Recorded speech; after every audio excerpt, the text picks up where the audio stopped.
Hola chicos, buen día. Pues bien, este video va para que platiquemos en torno al texto de ¿Quién le teme a Caster Semenya? Va el video como un saque, un inicio de la conversación, y a ustedes me harán llegar sus preguntas y comentarios cuando iniciemos la próxima sesión sobre qué les pareció el texto. Caster Semenya, ustedes como ya lo tuvieron que haber leído, es una corredora sudafricana especialista en pruebas de velocidad. Su especialidad serían los 800 metros. Pero más que meternos en esos detalles sobre la biográfico sobre Caster Semenya, y ya hay bastante material en internet, aquí en YouTube, eh, sobre el caso de Caster Semenya. Me parece que hay un documental en YouTube que, si les interesa el caso, pueden entrar a detalle a conocer más del caso. Y aquí Hortensia Moreno, la autora del texto, nos ofrece una interpretación bastante interesante desde la perspectiva de género, desde la perspectiva de sexo, del sexo, de la elaboración científica del sexo, que sería uno de los principales argumentos del texto, sobre qué implicaciones tiene el caso de Caster Semenya. También este texto nos sirve bien como un puente entre los textos que hemos leído en torno al género, al feminismo, a los diferentes feminismos, que hemos visto de manera un tanto rápida, pero que hemos observado diferentes cuestiones bastante interesantes sobre el género como un logro cotidiano, un logro de las rutinas sociales, de las convenciones sociales, el género como un performativo, el género como diferencia sexual, como una vertiente de la conciencia de una diferencia anatómica entre dos sexos con diferentes asignaciones.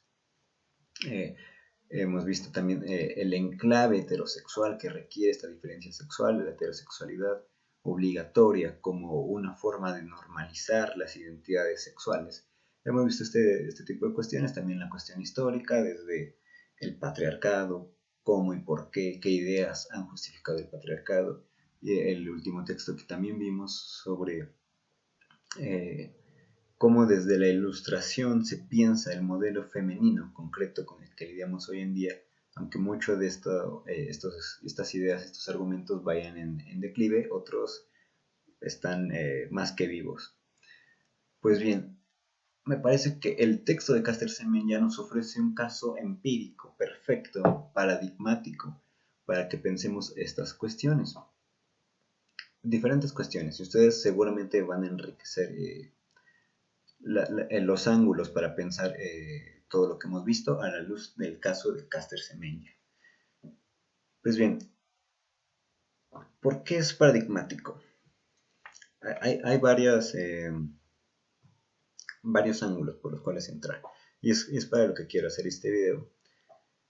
A ver, en el deporte, vamos poco a poco desgranando esta idea. En el deporte permanece incuestionada a gran escala, incuestionada una idea sobre la necesidad de dividir a hombres y a mujeres a la hora de competir.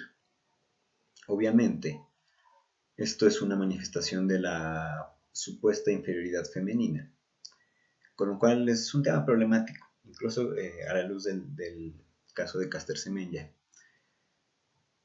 Pero veamos, un primer punto, un primer problema que se presenta con esta idea de la división de los sexos es que le subyace la idea de que a las mujeres se les tiene que mantener a salvo de la invasión masculina. Y es esta la primera acusación contra Caster Semenya. Caster Semenya no es mujer, según sus compañeras y competidoras. Se le acusa de ser tan buena que no es posible que sea mujer. Pero no es simplemente que sea una gran corredora, que sí lo es, desde luego que lo es, pero la verdad es que no es la mejor, eso se menciona en el texto, no es la mejor, y sin embargo ella es la víctima de acusaciones y no las realmente más veloces.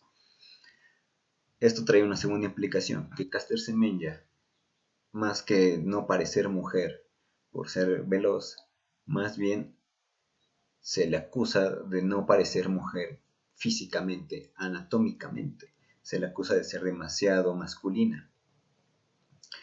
Y aquí la cuestión, disculpen, aquí una cuestión interesante. Si es demasiado masculina, está haciendo trampa. ¿Por qué? Porque a ella no le corresponde competir con nosotras. Tiene alguna ventaja por, en este caso, parecer varón. Y curioso que pese a que ha ganado competencias y tiene buenos tiempos, tiene por ahí récords, no está entre el top 5, no es el top 5 de corredores. Difícilmente ha llegado a ese top. Y aquí entra una cuestión interesante, una cuestión que tiene más que ver con el mundo deportivo, y es, ¿qué es la trampa? ¿Cómo se define la trampa? ¿A partir de qué criterio se define la trampa? Bueno, los juegos y los deportes tienen reglas específicas que de alguna manera expresan los rasgos fundamentales de ese deporte, cómo se concibe el deporte. Les menciono dos muy conocidos. El fútbol soccer no se puede usar las manos, no se puede tomar el balón con las manos. Hacerlo implica una ventaja injusta. Esa es la idea detrás de la trampa. En el básquetbol no se puede avanzar con el balón en las manos si este no se está agotando, porque sería acarrearlo y acabaría con la esencia del juego, ¿no? Habría otras reglas más específicas, como en el fútbol americano, sobre un correcto tackle, cómo se taclea legítimamente, sin que esto se pueda interpretar como una agresión directa y no como una tacleada legítima. Bueno, en el mundo del atletismo, esto tendría matices distintos, ¿no?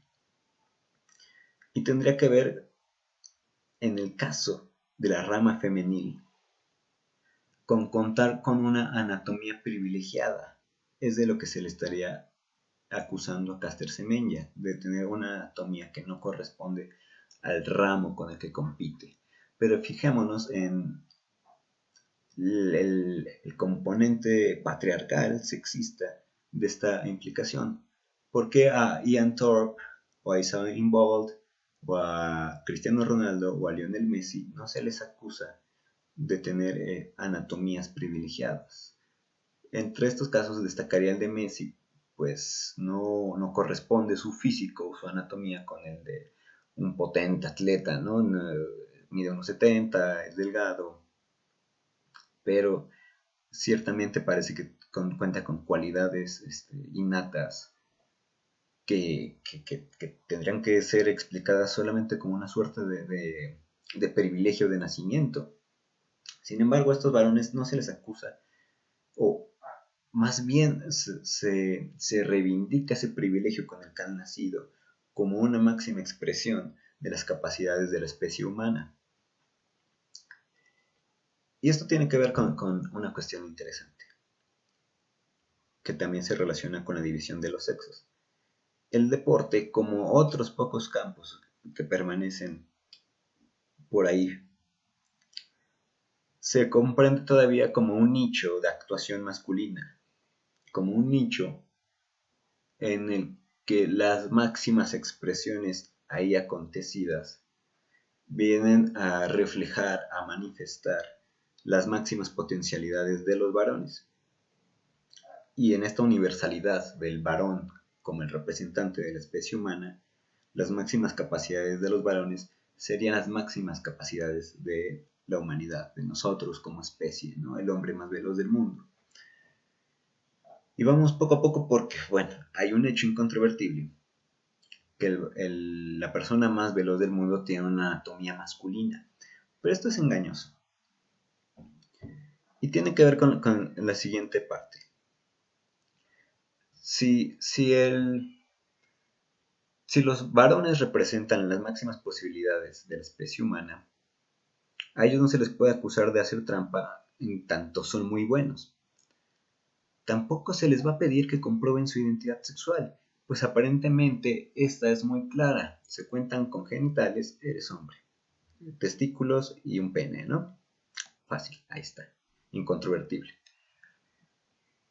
Porque con las mujeres no funciona así y se pide una prueba de sexo. que, como ustedes vieron, es siempre sujeta a criterios un tanto arbitrarios, científicamente comprobados, pero también científicamente elaborados. Esta prueba de sexo tendría que ver con otra de las cuestiones que hemos mencionado. En la modernidad, la verdad de las personas, la verdad subjetiva, está inherentemente relacionada con su verdad sexual. ¿Quién eres? Para saber quién eres, necesito definirte sexualmente. Necesito que tu carta de comprobación sea clara. Tu carta de presentación, quise decir, sea clara en cuanto a tu sexo. Tengo que tener claro sexualmente a qué, cómo te puedo comprender, ¿no? Y aquí viene una de las partes así centrales del texto. ¿Cómo se define lo femenino?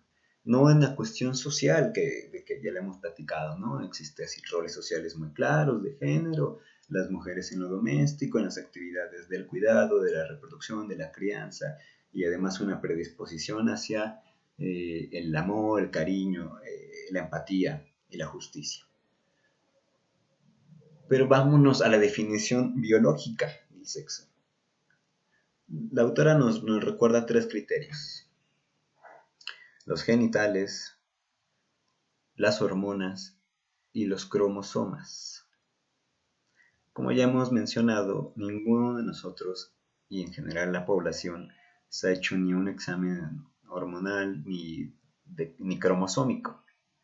Realmente no sabemos si correspondemos, nuestros niveles hormonales o nuestro número de cromosomas corresponden al sexo que se nos asigna por el hecho de los genitales o por atribuciones como el tono de la voz, la estatura, el vello facial o el vello corporal, etcétera, etcétera, etcétera.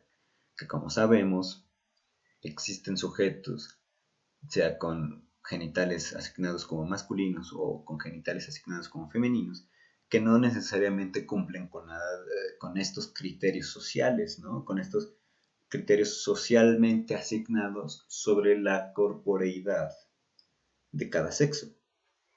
Entonces hay sujetos sin barba, hay sujetos de 1,50, hay mujeres de 1,80 o de 1,90, hay sujetos con poca masa muscular, hay mujeres con mayor masa muscular, etcétera, etcétera, etcétera.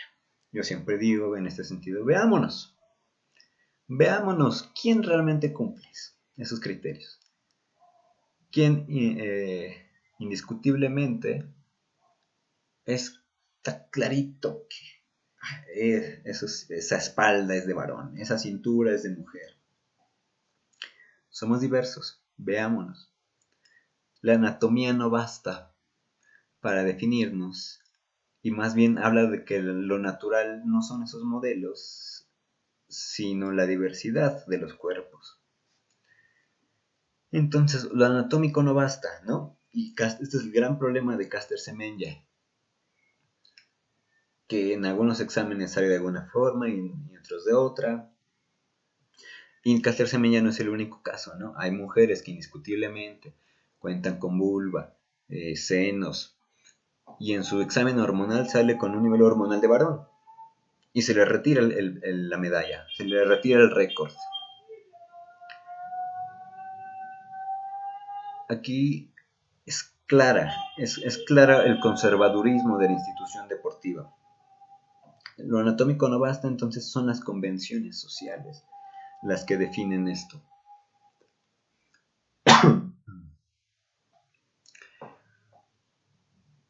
Y aquí está clarito, aquí aparece claro. Los criterios de definición son elaboraciones científicas. Si quieren, no los podemos llamar construcciones sociales, pero lo podemos llamar una elaboración intelectual. Sería una elaboración intelectual lo que define cómo es y qué es un sexo. ¿Qué lo define? ¿Cuáles son sus rasgos fundamentales? Para saberlo se necesita de una elaboración científica, proveniente de la biología en este caso y de la anatomía, y diferentes ciencias médicas, la fisiología, etc. Entonces, A las mujeres se les obliga a hacerse una prueba de sexo. Su identidad sexual está en continuo escrutinio.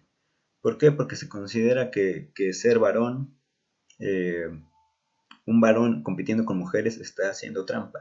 Una mujer compitiendo con varones se le descalificaría por una falta al reglamento, pero no se consideraría que estuviera haciendo trampa. Se pensaría inmediatamente, el sentido común diría, bueno, ¿qué se cree, no? Pues contra hombres, así como que es como si fuera un niño de 7 años que quiere jugar con los de 15, porque lo intenta. Sería extraño, ¿no? Y esto lo conecto de nuevo con la parte de las posibilidades de la especie. ¿Por qué a los varones, cuando tienen cuerpos privilegiados, que eso es un hecho, existen algunos cuerpos privilegiados para ciertas actividades? Por ejemplo, el básquetbol es clarísimo el tipo de cuerpo, de estatura que tienes que tener. Y no sería trampa que alguien de pronto midiera 250. Simplemente sería una anomia. Al menos no entre varones, no sería trampa. Sin embargo, se ve como desventaja a alguien que mide 1,70, que hay jugadores de 1,70, y compensan con otro tipo de habilidades, ¿no? Sin embargo, a los varones no se les cuestiona. No se les cuestiona contar con un cuerpo privilegiado. Pero a una mujer que desarrolle mayor masa muscular, como el caso de Semenya, y que tenga niveles hormonales y cromosómicos por fuera de lo que supone que tienen la mayoría de las mujeres o el promedio femenino, también se le considera que es una ventaja injusta.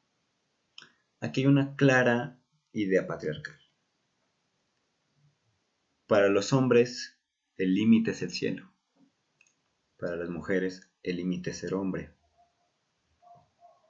Esa sería la cuestión fundamental, la injusticia fundante en el deporte de alto rendimiento.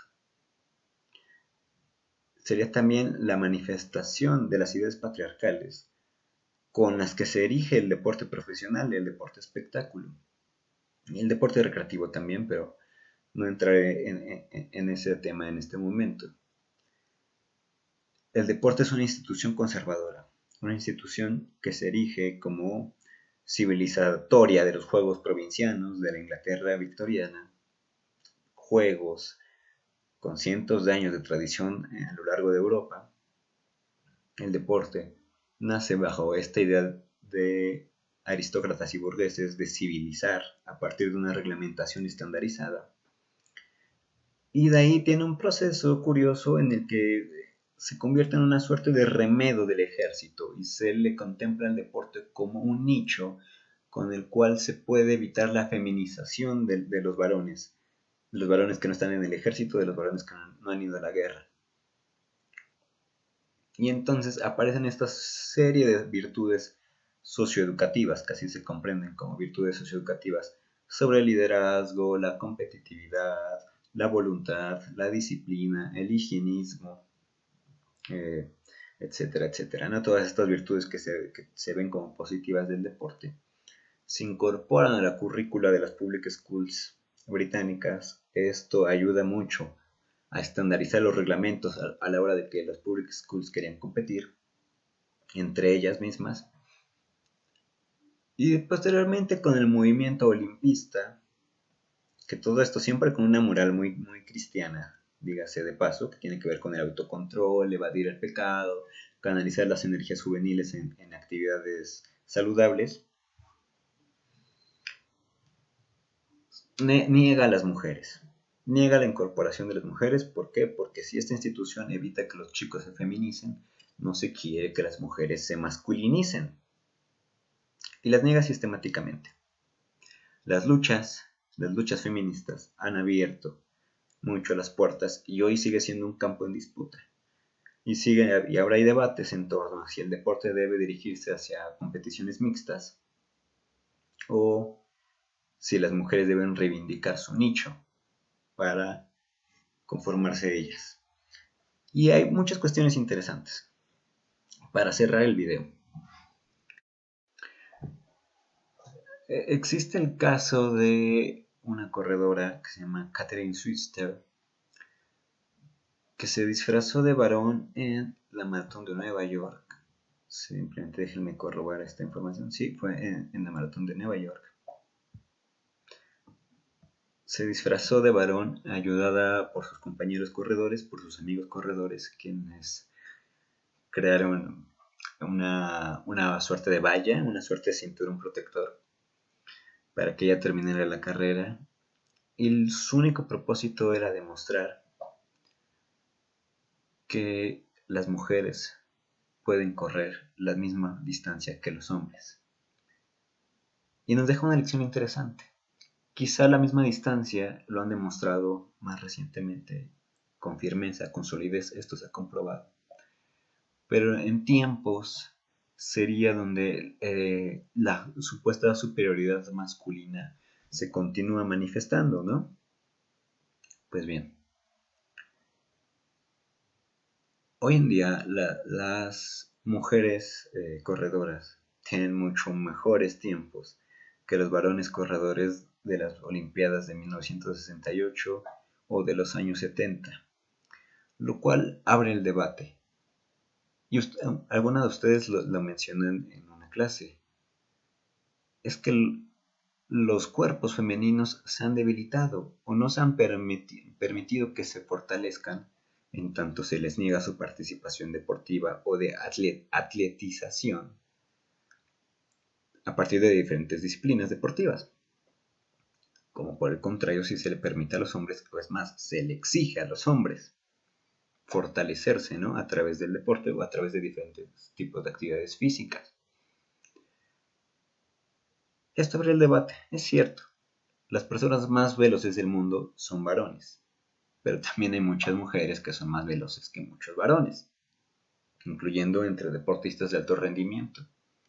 Parece que la definición biológica, anatómica, fisiológica, no viene a partir de con qué genitales nace uno y no necesariamente sus niveles hormonales y sus cromosomas. Tendría que ver con otro tipo de cuestiones que definen el privilegio del cuerpo, el privilegio de ser el tipo más veloz del mundo. Y la tendencia apuntaría a que las mujeres van a poder alcanzar los tiempos de los hoy varones más rápidos del mundo. La pregunta es, ¿los varones podrán romper las barreras que se han establecido? Cada vez va a ser más difícil, parece que se está llegando a un límite del cuerpo humano. Y si llegamos a un límite, si el máximo es Usain Bolt, es muy probable que tarde que temprano, un día de estos, aparezca una mujer que encuentre y, por qué no, supere por un milisegundo los tiempos de Usain Bolt. Porque la cuestión sería que no se define a partir del rol social tus capacidades. Y el deporte es un excelente ejemplo, pero pensémoslo en los demás, en todos los demás, en la actividad política, cultural, artística, intelectual y científica, de todo tipo. El deporte se ha erigido como ese último bastión en el que aún se puede reafirmar la superioridad masculina por la base material del cuerpo, a través de la base material de la superioridad física, de fuerza, de masa muscular, de velocidad, de altura. Bueno, recordemos que son cualidades completamente necesarias en la vida real del 2020, del siglo XXI, del mundo contemporáneo. Sin embargo, este bastión podría caerse. Y lo más interesante, también el caso de Caster Semenya, como el de otras corredoras, muestra lo arbitrario de los criterios para definir lo femenino, para definir las capacidades a las que cada quien quiere o desea acceder, ¿no? Entonces, para correr no necesitas nacer con genitales ni con un pene. Para correr rápido, tampoco. Lo que necesitas es entrenamiento. Y un atleta de alto rendimiento necesita un Estado-nación detrás, que le provea un entrenamiento, que es otro tema también. esos entrenamientos que rayan en lo malsano, en lo sádico, pero bueno, es otro tema de debate.